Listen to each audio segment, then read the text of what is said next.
Welcome back to part 3 of Betting People with Simon Rowlands. We've talked about how you got into racing. We've also talked about how you started betting, how you started using sectionals. You've also written an awful lot, and that's how many of our viewers would come to know you. So let's go right back to when you were at the Sportsman, and you were actually racing editor. Tell us how you got that break. Yeah, I mentioned in the previous piece about how I was punting, and punting was becoming more difficult and less fulfilling as much as anything. And I got contacted through social media, actually, or as a result of a forum, not the Betfair forum, which I steer well clear of these days, by somebody looking to start a rival to the Racing Post primarily, but with an emphasis on wider sport and not just horse racing. So I was interested. As I mentioned, my ambition in life really was to be a good racing journalist and a good racing analyst. So this was a great opportunity. There didn't seem to be much opportunity at the Racing Post itself, for what it's worth back then. And so I met up with the people behind the Sportsman. By the people, I mean, actually, there were only 2 or 3 of them at that stage, a year before the paper was launched. I was involved in recruiting people, and I discovered that quite a lot of people were good at saying where the Racing Post was going wrong and how they could do a better job, but not necessarily that many people would put themselves forward and take the risk of actually trying to achieve that. So it's quite a job to try and get people on board to what was a fledgling, promising operation, but one that obviously had some risks attached. A few of my colleagues from Timeform joined, which is great. They were all really good operators. And it looked for a while like it might succeed. But there's an awful lot of difficulty in bringing something like that to fruition. Doesn't surprise me. And instead of launching in the middle of February 2006, we had to delay it. Now, the reality is, I think it should have been delayed a bit longer and we would have hit the ground running, but we kind of fell between 2 stools in the end, in that we launched in March of 2006 with something that was getting pretty close to getting there, but which wasn't really quite, it was pretty rough around the edges. Nonetheless, it, after some very public teething problems in the first month or 2, kind of got quite a bit of support and was heading in the right direction when the money ran out, or the people who put up money in the first place decided that they weren't going to throw good money after bad in their view, and they may have been right. And so the plug was pulled in October 2006. Huge shame, one of the biggest disappointments of my life. There were so many talented people involved who put an awful lot into it and took big risks, and that's from right at the top all the way down to the people that I brought on board as well. I'm glad to say a lot of them seem to have done pretty well since, though. October 2006, I found myself out of a job, but funnily enough, the Sportsman's offices were bang next door to Betfair on the Hammersmith waterfront. And I knew a few people from Betfair from my early days of betting. And they were in touch with me pretty quickly to see if I was interested in a new project they had, which they wouldn't tell me what it was, unfortunately. But finding myself out of a job, I obviously said yes. I was living in London. I didn't exactly have money to burn, and I did go 3 months of being unemployed and not being able to draw any wages or benefits or anything. What it transpired to be was a Betfair radio, internet radio, which soon, around about the time I moved on, turned into Timeform Radio.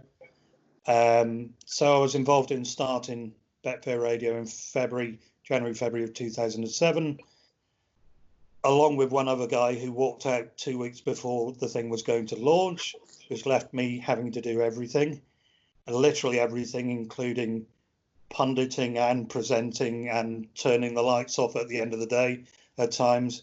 It had a very small budget back in those days. Wasn't my favourite job ever, we could say, but got involved again with some really good people, including David Stewart of Star Sports these days, who was one of the people who carried it on after I decided I'd had enough in June of 2007. I'm kind of really proud of what Timeform Radio became. Unfortunately, it's RIP these days. It lasted several years, but then somebody else pulled the plug on that. But I wasn't the right person to be heading it up. At least I got it underway.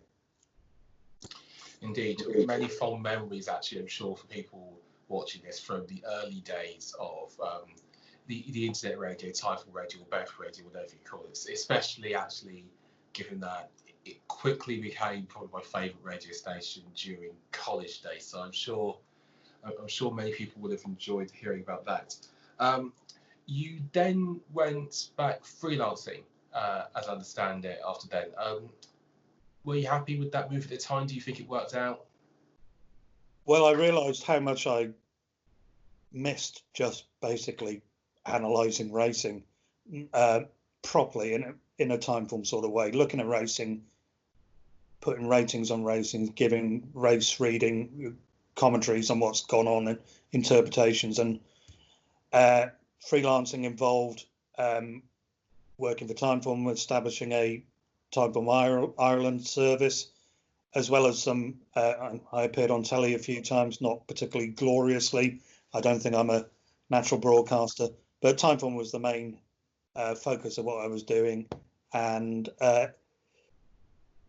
yeah, I'm very glad. I'm very grateful to people like Mark Davis and Andrew Black at Betfair who helped smooth my passage back to Timeform, and for me to be involved there.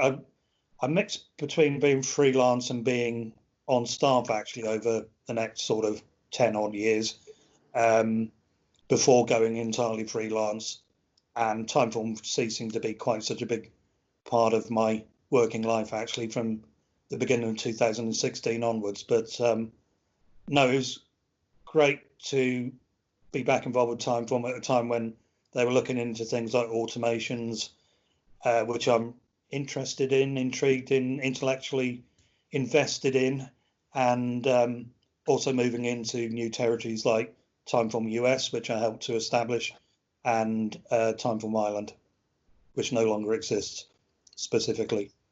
But yeah, those about 8 or 9 years were good, and it also meant I moved away from London. I love London. I love living in London, but it's pretty expensive, and I moved back up north, not all the way back up north, but to near Sheffield.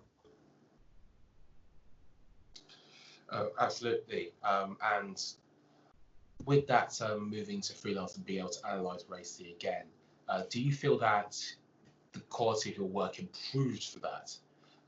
Sort of maybe not being released from the shackles, but maybe sort of being a bit freer, as it has done for some people who I know have taken that path from racing, whether it was to punt or to write or to analyse in your case. Yeah, I got to indulge myself a little bit, and I thank Timeform for that.